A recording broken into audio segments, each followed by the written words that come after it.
जिस उपदेश से राम जी को राजकुमार भगवान राम बने, वो उपदेश आप सुन रहे हैं। कितना ऊंचा ग्रंथ है। इसको वाल्मीकि रामायण भी बोलते, योग वशिष्ठ महारामायण भी बोलते। राम तीर्थ ने इसी का बार बार अध्ययन किया था। ये आप भी शांत हो जाएंगे परमात्मा में, और दूसरों को भी शांति देने की क्षमता देने वाला ये सदग्रंथ है। इसको वेदांत का सिद्धांत ग्रंथ बोलते हैं। दूसरे होते प्रक्रिया ग्रंथ। ये करके फिर कब वो आचार्य बनो तब समझो, ये तो थोड़ा पढ़ो और फिर वही सिद्धांत की बात। तो बार बार योग वशिष्ठ महारामायण विचारने योग। ओम श्री सद्गुरु परमात्मने नमः। मुनि बोले, हे राजन, ज्ञानवान सर्वदा नमस्कार करने और पूजने योग्य है। जिस स्थान में ज्ञानवान बैठता है उस स्थान को भी नमस्कार है। जिससे बोलता है वह जिह्वा को भी नमस्कार है। जिस पर ज्ञानवान दृष्टि डालता है उसको भी नमस्कार है। वह सबका आश्रय है। हे राजन, जैसे ज्ञानवान की दृष्टि से आनंद मिलता है, वैसा आनंद तप, दान और यज्ञ आदि कर्मों से नहीं मिलता। ऐसी दृष्टि और किसी की नहीं होती जैसे संत की दृष्टि है। वह ऐसे आनंद को पाता है जिसमें वाणी की गति नहीं। जो पुरुष संत की दृष्टि को पाकर सुखी होता है, उससे लोग दुख नहीं पाते और लोगों से वह दुखी नहीं होता। वह न किसी का भय करता है, न किसी का हर्ष करता है। हे राजन, ज्ञानवान चाहे काशी में देह त्याग करे अथवा चांडाल के ग्रह में, वह सदा मुक्त है। वह सदा आत्मरूप में स्थित है। राग द्वेष से रहित जब तू ऐसा होगा, तब शास्त्र और शास्त्रों के अर्थ का उल्लंघन कर लौकिक व्यवहार करेगा। और जो ऐसा व्यवहार है वह परम पुरुष को पाकर मतवाला होता है। उसको संसार की कुछ इच्छा नहीं रहती। ओम श्री सद्गुरु परमात्मने नमः। मनु बोले, हे राजन, तो शुद्ध और राग द्वेष से रहित आत्मराम नित्य अंतर्मुख रहे। जब तू आत्मराम होगा तब तेरी व्याकुलता नष्ट हो जाएगी और तू शीतल चंद्रमा सा पूर्ण हो जाएगा। ऐसा होकर अपने प्रकृत आचार में विचर और किसी फल की वांछा न कर। जो पुरुष वांछा से रहित होकर कर्म करता है, वह सदा करता है और महाशोभा पाता है। ऐसी अवस्था में स्थित होकर जो भोजन आवे उसको कर ले और जो अनिच्छित वस्त्र आवे उसे पहन ले। जहां नींद आवे वहां सो रहे।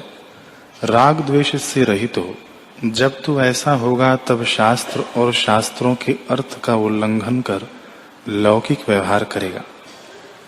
जो ऐसा पुरुष है वह परम रस को पाकर मतवाला होता है। उसको संसार की कुछ इच्छा नहीं रहती। हे राजन, ज्ञानवान चाहे काशी में देह त्याग करे अथवा चांडाल के ग्रह में, वह सदा मुक्त है। वह सदा आत्म रूप में स्थित है। ओम श्री सद्गुरु परमात्मने नमः। श्री योग वशिष्ठ महारामायण। श्री वशिष्ठ जी बोले, हे रामचंद्र जी, जैसे चंद्रमा की कला क्षीण होती है तो भी वह अपनी शीतलता नहीं त्यागती, तैसे ही ज्ञानवान आपदा के प्राप्त हुए भी मलिनता को नहीं प्राप्त होते। वे सर्वदा काल मैत्री आदि गुणों से संपन्न रहते हैं और सदा उनसे शोभते हैं। समता रूप जो समरस है उससे वे पूर्ण शांत रूप है और निरंतर शुद्ध समुद्रवत अपनी मर्यादा में स्थित रहते हैं। हे रामचंद्र जी, तुम भी महापुरुषों के मार्ग में सदा चलो और जो मार्ग परम पावन आपदा से रहित और सात्विकी है उसके अनुसार चलो, तब आपदा के समुद्र में न डूबोगे। जैसे वे खेत से रहित जगत में विचरते हैं, तैसे ही तुम भी विचरो। जिस क्रम से राजस से सात्विकी मोक्ष भागी होता है, सो अब तुम सुनो। प्रथम आर्य भाव को प्राप्त होना, अर्थात यथा शास्त्र सद्व्यवहार करना, तो उससे अंतःकरण शुद्ध होता है। उस आर्य पद को पाकर संतों के साथ मिलकर बारंबार सच्शास्त्रों को विचारना, और जो संसार के अनित्य पदार्थ है उनमें प्रीति न करना, विरक्तता उपजानी, और जो त्रिलोकी के पदार्थ के उपजाने विनशने में सत्य रूप है, बारंबार उसकी भावना करनी, और दूसरी भावना शीघ्र ही मिथ्या जानकर त्यागनी। जो कुछ दृश्य जगत भासता है वह असम्यक दृश्य है, निष्फल नाश रूप और व्यर्थ जानकर भावना त्यागनी और सम्यक ज्ञान को स्मरण करना। संत जन और सच्शास्त्र जो ज्ञान के सहायक है, उनके साथ मिलकर विचार करना कि मैं कौन हूं और जगत क्या है। भली प्रकार प्रयत्न करके विवेक संयुक्त सदा अध्यात्म शास्त्र का विचार करना, और सत्य व्यवहार और सात्विकी कर्म करना, और अवज्ञा करके मृत्यु को विस्मरण न करना। जो मृत्यु विस्मरण करके संसार कार्य में लग जाता है वह डूबता है। इसे स्मरण करके सन्मार्ग में लगना, और जिस पद में महाउदार और शीतल चित्त ज्ञानी पुरुष स्थित है, उस पद के मार्ग और दर्शन में सदा इच्छा रखनी। जैसे मोर को मेघ की इच्छा रहती है, हे रामचंद्र जी, अहंकार जो देह में स्थित है, यह देह संसार में उपजी है, इसको भली प्रकार विचार करके नाश करो। यह संसारिक देह रुधिर मांस मज्जा आदि की बनावट है। जितने भूत जात है वे सब चेतन रूपी तागे में मोती पिरोए हैं। उन भूतों को त्याग करके चिन्मात्र तत्व को देखो। चेतन सत्ता सत्य नित्य और विस्तृत रूप है, और शुद्ध सर्वगत और सर्वभाव उसमें है। वह त्रिलोकी का भूषण आश्रयभूत है, जो चेतन आकाश सूर्य में है। वही चेतन पृथ्वी के छिद्र कीट में है। जैसे आकाश और महाकाश में भेद कुछ नहीं, तैसे ही शरीर और चेतन में भेद कुछ नहीं। जैसे सब मिर्चों में तीक्ष्णता एक ही है, तैसे ही सर्वभूतों में चेतनता एक ही अनुस्यूत है, अनुभव से जानता है। उस चिन्मात्र में भिन्नता कहां से हो? एक सत्य सत्ता जो निरंतर चिन्मात्र वस्तुरूप है, उसमें जन्म मरण आदि अज्ञान से वास्ता है। वास्तव में न कोई उपजता है और न मरता है। एक आत्म तत्व सदा ज्यों का त्यों स्थित है, और उसमें जगत विकार आभास मात्र है, न सत्य है न असत्य है। चित्त के फुरने से भासता है और चित्त के शांत हुए शांत हो जाता है। जो जगत को सत्य मानिए तो अनादि हुआ, इससे भी शोक किसी का नहीं बनता। और जो जगत असत्य मानिए तो भी शोक का स्थान नहीं बनता। इससे दृढ़ विचार करके स्थित हो और शोक को त्यागो। तुमको न जन्म है और न मरण है। आकाशवत निर्मल सम शांत रूप हो जाओ। श्री वशिष्ठ जी बोले, हे रामचंद्र जी,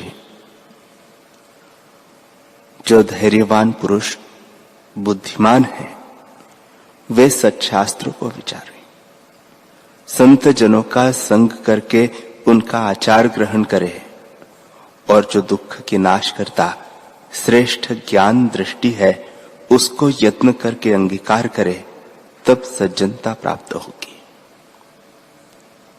संत जन जो विरक्तात्मा है उनसे मिलकर जब सच्छास्त्रों को विचारे तब परम पद मिलता है। हे रामचंद्र जी, जो पुरुष सच्छास्त्र का विचारने वाला है और सज्जनों का संग तथा वैराग्य अभ्यास आदर संयुक्त करता है, वह तुम्हारी नाई विज्ञान का पात्र है। तुम तो उदारात्मा हो और धैर्यवान के जो शुभ गुण शुभाचार है उनके समुद्र हो, निर्दुख होकर स्थित हो। अब राजसी से सात्विकी और मननशील हुए हो, फिर ऐसे दग्धरूप संसार में दुख के पात्र तुम न होंगे। यह तुम्हारा अंत का जन्म है, जो अपने स्वभाव की ओर धावते हो, अंतर्मुख यत्न करते हो। निर्मल दृष्टि तुमको प्रकट हुई है और आत्म वस्तु को जानते हो, जैसे सूर्य के प्रकाश से यथार्थ वस्तु का ज्ञान होता है। अब मेरे वचनों की पंक्ति से सर्व मल दूर हो जाएंगे। जैसे अग्नि से धातु का मल जल जाता है, तैसे ही तुम्हारा मल जल जाएगा और निर्मलता से शोभायमान होंगे। जैसे मेघ के नष्ट हुए शरतकाल का आकाश शोभता है, तैसे ही संसार में भावना से मुक्त होकर चिंता से रहित निर्मल भाव से शोभोगे।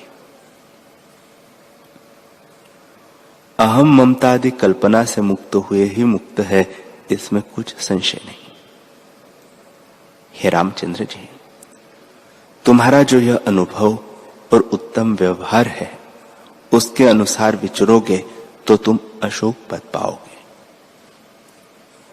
और जो कोई इस व्यवहार को बरतेगा, वह भी संसार समुद्र को अनुभव रूपी बेड़े से तर जाएगा। तुम्हारे तुल्य जिसकी मति होगी, वह समदर्शी जन ज्ञान दृष्टि योग्य है। जैसे कांतिमान सुंदरता का पात्र पूर्णमासी का चंद्रमा होता है, तुम तो अशोक दशा को प्राप्त हुए हो और यथा प्राप्ति में वर्तते हो। जब तक देह है तब तक राग द्वेष से रहित स्थिर बुद्धि रहो, और यथा शास्त्र जो उचित आचार है उन्हें बरतो करो, पर हृदय में सर्व कल्पना से रहित शीतल चित्त हो, जैसे पूर्णमासी का चंद्रमा शीतल होता है। हे रामचंद्र जी, इन सात्विक और राजस से सात्विक किसे, इन सात्विक की और राजस से सात्विक से भिन्न जो तामसी जीव हैं, उनका विचार यहां न करना। ये सियार है और मद्य आदि के पीने वाले हैं, उनके विचार से क्या प्रयोजन है। जो मैंने तुमसे सात्विकी जन कहे हैं, उनके संग से बुद्धि अंत के जन्म की होती है, और जो तामसी है वह भी उनको सेवे तो उनकी बुद्धि भी उदार हो जाती है। जिस जिस जाति में जीव उपजता है, उस जाति के गुण से शीघ्र ही संयुक्त हो जाता है। पूर्व जो कोई भाव होता है, वह जाति के वश से वहां जाता, और जिस जाति में वह जन्मता है, उसके गुणों को जीतने का पुरुषार्थ करता है, तब यत्न से पूर्व के स्वभाव को जीत लेता है। जैसे धैर्यवान शूरमा शत्रु को जीत लेता है। जो पूर्व संस्कार मलिन है तो धैर्य करके मलिन बुद्धि का उद्धार करे। जैसे मुग्ध हुआ पशु गड्ढे में फंस जावे और उसको काढ़ लेवे, तैसे ही बुद्धि को मलिन संस्कार से काढ़ ले। हे राम जी, जो तामसी राजसी जाति है उसको भी जन्म और कर्म संस्कार वश से सात्विक प्राप्त होता है और वह भी अपने विचार द्वारा सात्विक जाति को प्राप्त होता है। पुरुष के भीतर अनुभव रूपी चिंतामणि है, उसमें जो कुछ निवेदन करता है वही रूप हो जाता है। इससे पुरुषार्थ करके अपना उद्धार करो। पुरुष प्रयत्न से, पुरुष बड़े गुणों से संपन्न हो मोक्ष पाता है और उसका अंत का जन्म होता है, फिर जन्म नहीं पाता और अशुभ जाति के कर्म निवृत्त हो जाते हैं। ऐसे पदार्थ पृथ्वी, आकाश और देवलोक में कोई नहीं जो यथाशास्त्र प्रयत्न करने से न पाइए। हे रामचंद्र जी, तुम तो बड़े गुणों से संपन्न हो और धैर्य, उत्तम वैराग्य और दृढ़ बुद्धि से संयुक्त हो और उसके पाने को धर्म बुद्धि से वीत शोक हो। तुम्हारे क्रम को जो कोई जीव ग्रहण करेगा वह मूढ़ता से रहित होकर अशोक पद को प्राप्त होगा। अब तुम्हारा अंत का जन्म है और बड़े विवेक से संयुक्त हो तुम्हारी बुद्धि में शांति आदि गुण फैलाए हैं और उनसे तुम शोभा पाते हो। सात्विक गुणों से सब में रम रहे हो और संसार की बुद्धि, मोह और चिंता तुमको मिथ्या है। तुम अपने स्वस्थ स्वरूप में स्थित हो। ओम श्री परमात्मने नमः। पंचम उपशम प्रकरण प्रारंभ। इतना कहकर वाल्मीकि जी बोले कि हे साधो, अब स्थिति प्रकरण के अनंतर उपशम प्रकरण कहता हूं, जिसके जानने से निर्वाणता पाओगे। जब वशिष्ठ जी ने इस प्रकार वचन कहे तब सब सभा ऐसे शोभित हुए जैसे शरतकाल के आकाश में तारांगण शोभते हैं। वशिष्ठ जी के वचन परमानंद के कारण है। ऐसे पावन वचन सुन के सब मौन हो गए और जैसे कमल की पंक्ति कमल की खानी में स्थित हो, तैसे ही सभा के लोग और राजा स्थित हुए। स्त्रियां जो झरोखों में बैठी थी, उनके महाविलास की चंचलता शांत हो गई और घड़ियालों के शब्द जो गृह में होते थे वे भी शांत हो गए। शीश पर चमर करने वाले भी मूर्तिवत अचल हो गए और राजा से आदि लेकर जो लोग थे वे कथा के सम्मुख हुए। राम जी बड़े विकास को प्राप्त हुए। जैसे प्रातः काल में कमल विकास समान होता है और वशिष्ठ जी की कही वाणी से राजा दशरथ ऐसे प्रसन्न हुए जैसे मेघ की वर्षा से मोर प्रसन्न होता है। सबके चंचल वानर रूपी मन विषय भोग से रहित हो स्थित हुए और मंत्री भी सुन के स्थित हो रहे और अपने स्वरूप को जानने लगे। जैसे चंद्रमा की कला प्रकाशती है, तैसे ही आत्मकला प्रकाशित हुई और लक्ष्मण ने अपने लक्ष्य स्वरूप को देख के तीव्र बुद्धि से वशिष्ठ जी के उपदेश को जाना।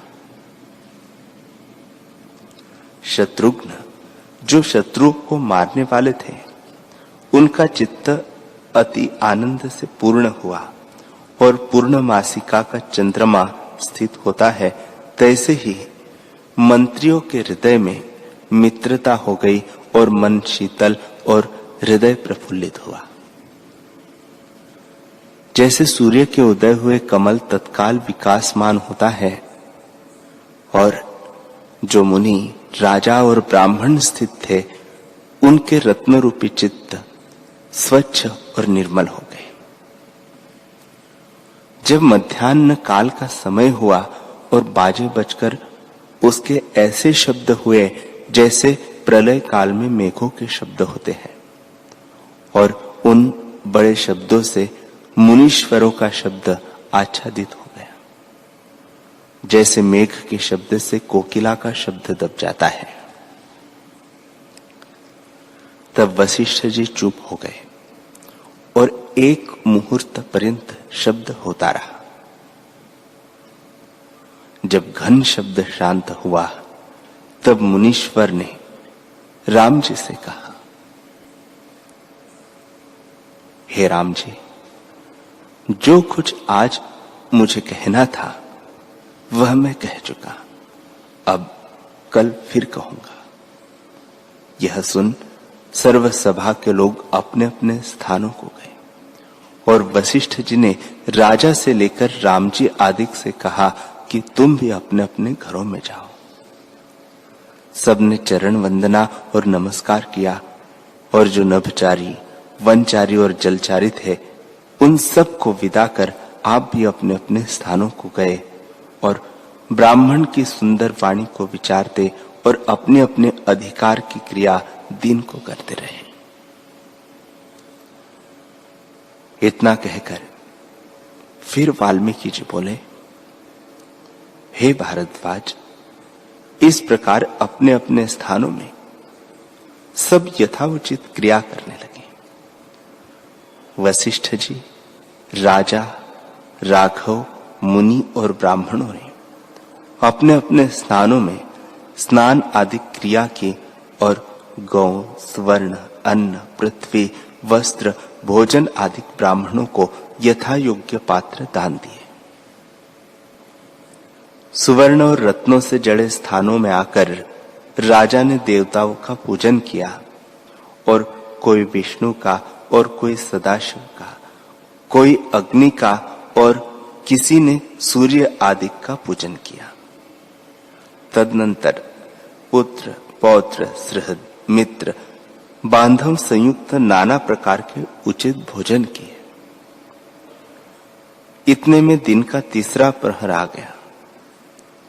तब सबने अपने संबंधियों संयुक्त और क्रिया की और जब सांझ हुई और सूर्य अस्त हुआ, तब सायंकाल की विधि और अघमर्षण गायत्री आदि का जाप किया और पाठ, स्तोत्र और मनोहर कथा मुनीश्वरों की कही। फिर रात्रि हुई, तब स्त्रियों ने शैया बिछाई और उन पर वे विराजे।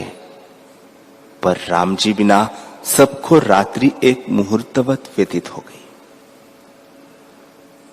राम जी स्थित होकर वशिष्ठ जी के वचन की पंक्तियों को विचारने लगे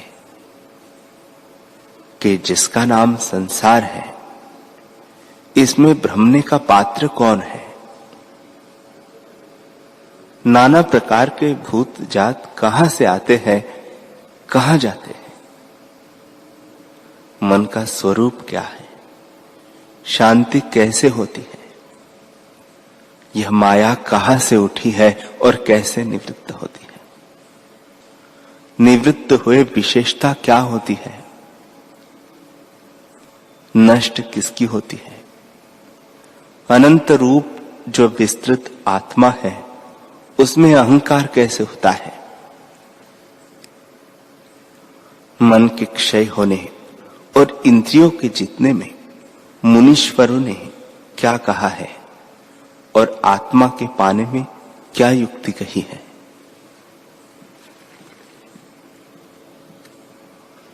जीव, चित्त, मन और माया सब ही एक रूप है।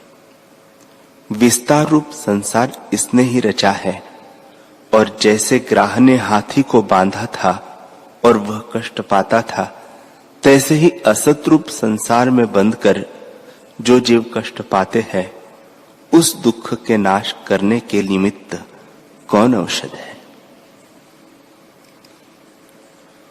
भोग रूपी मेघमाला में मोहित हुई मेरी बुद्धि मलिन हो गई है। इसको मैं किस प्रकार शुद्ध करूं? यह तो भोग के साथ तन्मय हो गई है, और मुझको भोगों को त्यागने की सामर्थ्यता भी नहीं। भोगों के त्याग बिना बड़ी आपदा है, और उनके संहारने की भी सामर्थ्यता मुझ में नहीं। बड़ा आश्चर्य है, और हमको बड़ा कष्ट प्राप्त हुआ है। आत्मपद की प्राप्ति मन के जीतने से होती है, और वेद शास्त्र के कहने का प्रयोजन भी यही है। गुरु के वचनों से भ्रम नष्ट हो जाता है। जैसे बालक को परछाई में बेताल भासता है, उस भ्रम को जैसे बुद्धिमान दूर करता है, तैसे ही मन रूपी भ्रम को गुरु दूर करते हैं। वह कौन समय होगा कि मैं शांति पाऊंगा और संसार भ्रम नष्ट हो जाएगा। जैसे यौवनवान स्त्री प्रिय पति को पाके सुख से विश्राम करती है, तैसे ही मेरी बुद्धि आत्मा को पाके कब विश्रांतिमान होगी। नाना प्रकार के संसार के आरंभ मेरे कब शांत होंगे, और कब मैं आदि अंत से रहित पद में विश्रांतिपान होऊंगा। मेरा मन कब पावन होगा, और पूर्णमासिका के चंद्रमावत संपूर्ण कला से संपन्न होकर स्वच्छ, शीतल और प्रकाश रूप पद में कब स्थित होऊंगा। मैं कब जगत को देख के हंसूंगा, और कब मलिन कलना को त्याग के आत्म पद में स्थित होऊंगा। कब मैं मन को संकल्प विकल्प से रहित शांत रूप देखूंगा, जैसे तरंग से रहित नदी शांत रूप दिखती है। तृष्णा रूपी तरंग से व्याकुल जो संसार समुद्र है, वह माया जाल से पूर्ण है, और राग द्वेष रूपी मच्छों से संयुक्त है। उसको त्याग के मैं बीत ज्वर कब होऊंगा। उस उपशम सिद्ध पद को मैं कब पाऊंगा, जो बुद्धिमानों ने मूर्ता को त्याग करके पाया है। मैं कब निर्दोष और समदर्शी होऊंगा, और अज्ञान रूपी ताप मेरा कब नाश होगा, जैसे संपूर्ण अंग मेरे तपते हैं। सब धातु क्षोभ रूप हो गई है, और उनसे बड़ा दीर्घ ज्वर हुआ है। इससे कब मेरा चित्त शांतवान होगा, जैसे वायु बिना दीपक स्थिर होता है। कब मैं भ्रम त्याग के प्रकाशमान होऊंगा, और कब मैं लीला करके इंद्रियों के दुखों को तर जाऊंगा। दुर्गंध रूप देह से मैं कब न्यारा होऊंगा, और अहम त्वम आदि मिथ्या भ्रम का नाश मैं कब देखूंगा। जिस पद के आगे इंद्र आदिकों का सुख, ऐश्वर्य, मंदार आदि वृक्षों की सुगंध और नाना प्रकार के भोग तृणवत भासते हैं, वह आत्म सुख हमको कब प्राप्त होगा। वीतराग मुनीश्वर ने जो हमसे ज्ञान की निर्मल दृष्टि कही है, उसको पाके मन विश्रांतिमान होता है। संसार तो दुख रूप है, मन तो किस पदार्थ को पाके विश्रांतिमान हुआ है। माता, पितर, पुत्र आदि जो संबंधी है, उनका पात्र मैं नहीं हूं, इनका पात्र भोगी होता है। बुद्धि, तू मेरी बहन है, तू मेरा ही अर्थ भ्राता की नाई पूर्ण कर कि तुम हम दोनों दुख से मुक्त हो। मुनीश्वर के वचनों को विचार के हमारी आपदा नाश होगी, हम भी परम पद को प्राप्त होंगे और तुझको भी शांति होगी। हे मेरी बुद्धि, तू ज्यों का त्यों स्मरण कर कि वशिष्ठ जी ने क्या कहा है। प्रथम तो वैराग्य कहा, फिर मोक्ष व्यवहार कहा, फिर उत्पत्ति प्रकरण कहा कि संसार की उत्पत्ति इस प्रकार इस क्रम से हुई है, और फिर स्थिति प्रकरण कहा है कि ईश्वर से जगत की स्थिति है और नाना प्रकार के दृष्टांतों से उसे निरूपण किया है। निदान जितने प्रकरण कहे हैं वे ज्ञान विज्ञान संयुक्त है। हे बुद्धे, जिस प्रकार वशिष्ठ जी ने कहा है तैसे ही तू स्मरण कर और अनेक बार विचार कर। बुद्धि में निश्चय न हो तो वह क्रिया भी निष्फल है।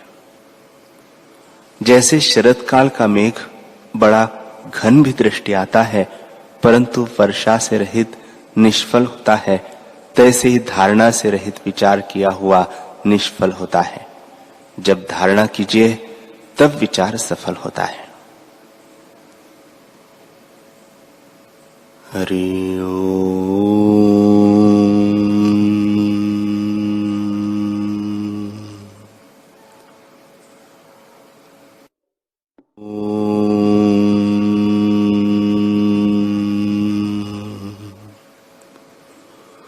ओम सहना भवतु सहनौ भुनक्तु सह वीर्यं करवावहै तेजस्विनावधीतमस्तु मा विद्विषावहै।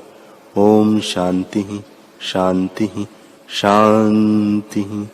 श्री सद्गुरुदेव भगवान की जय।